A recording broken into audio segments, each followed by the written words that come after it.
Pakistan cricket team के साबिक speed star Shoaib Akhtar को घुटने के ऑपरेशन के लिए अस्पताल में दाखिल कर लिया गया। शोएब अख्तर ने अस्पताल के बेड से एक वीडियो अपने सोशल मीडिया अकाउंट्स पर शेयर की और मुतला किया कि उनका 8 घंटे तवील ऑपरेशन होगा, जिसके लिए उन्हें दुआओं की सख्त जरूरत है। साबिक क्रिकेटर का कहना था कि मुझे उम्मीद है ये मेरी आखिरी सर्जरी होगी। इससे कबल मेरे घुटने के 5 ऑपरेशन हो चुके हैं। उन्होंने कहा कि मैं एक बात कहना चाहूंगा कि मैंने पाकिस्तान के लिए बॉलर के तौर पर खेला, जिस पर मुझे फख्र है, लेकिन ये सर्जरी करवानी पड़ेगी और मुझे मुकम्मल सेहतयाब होने और दर्द खत्म होने में 2 से 3 हफ्ते दरकार होंगे। शोएब अख्तर ने तमाम मदाहों से खसूसी तौर पर दुआ की दरख्वास्त की है। लाहौर में बारिश के बायस दौरा नीदरलैंड्स की तैयारियां दूसरे रोज भी मुतासिर हो गई।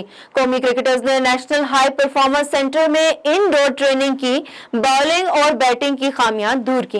जिंदा दलान के शहर में जारी बारिश ने दूसरे रोज भी दौरा नीदरलैंड्स की तैयारियों का मजा किरकिरा कर दिया। कौमी क्रिकेटर्स ने नेशनल हाई परफॉर्मेंस सेंटर में इनडोर ट्रेनिंग की। बैटिंग कोच मोहम्मद यूसुफ की जेर निगरानी खिलाड़ियों ने बल्लेबाजी की खामियां दूर की। बॉलर्स ने भी खूब मशकों में हिस्सा लिया। प्लेयर्स ने फिजिकल फिटनेस में भी पसीना बहाया। खराब मौसम की वजह से शाहीन्स के खिलाफ रीशेड्यूल किया गया। पहला प्रैक्टिस मैच पीर को कजानी स्टेडियम में खेला जाएगा। 11 अगस्त तक जारी रहने वाले इस तरबियती कैंप में 2 प्रैक्टिस मैच खेले जाएंगे।